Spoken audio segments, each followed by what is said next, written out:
কোথাও অখিলেশ জড়িয়ে আছে। ধারাবাহিকের শুরুতেই আমরা দেখতে পাই প্রেস কনফারেন্সে হঠাৎ করেই ফর্মুলার পেন ড্রাইভ হারিয়ে যাওয়ায় চারদিকে তীব্র উত্তেজনা। মিডিয়ার প্রশ্নে ভরে যায় গোটা হল। প্রেস মিডিয়া কম্পাসকে সরাসরি প্রশ্ন করে, এই ঘটনা কে ঘটাতে পারে বলে আপনার মনে হয়? আপনি কি তাদের নাম বলতে পারবেন? এই কথা শুনেই কম্পাসের মাথা গরম হয়ে যায়।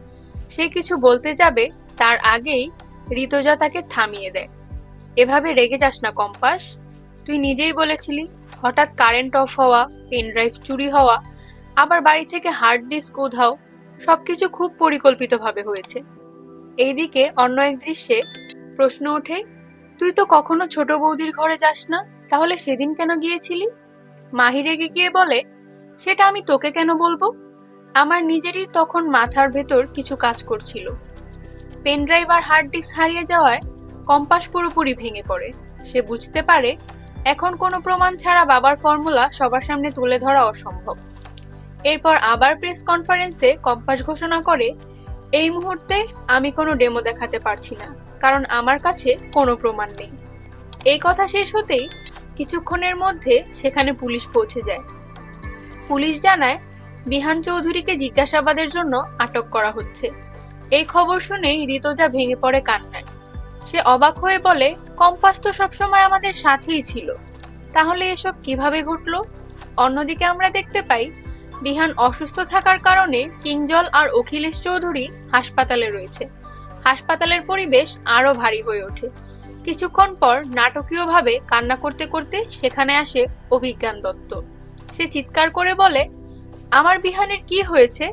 ও এখন কেমন আছে? অখিলেশ রাগে ফেটে পড়ে বলে, আপনি কেন আমার ছেলের সঙ্গে এটা করলেন? অভিজ্ঞান দত্ত ঠান্ডা গলায় উত্তর দেয়, এটা না করলে কম্পাসকে আটকানো যেত না, না হলে আমরা দুজনই বড় বিপদে পড়তাম। এর মধ্যেই কান্না করতে করতে সেখানে পৌঁছায় ঋতুজা। কিংজল তার পথ আটকে বলে, তুমি বিহানের কাছে যাবে না, আজ এই অবস্থার জন্য তোমরাই দায়ী।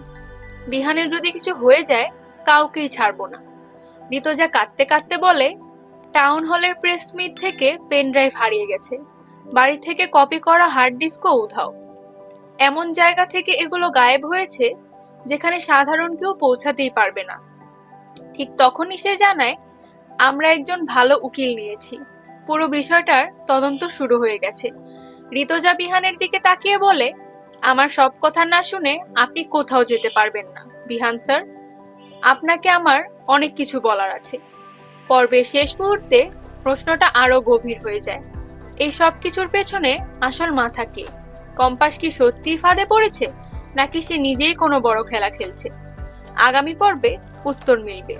নিয়মিত বেঙ্গলি সিরিয়াল আপডেট ও এপিসোড রিভিউ পেতে রূপ ডেইলি আপডেট চ্যানেলটিতে সাবস্ক্রাইব করুন।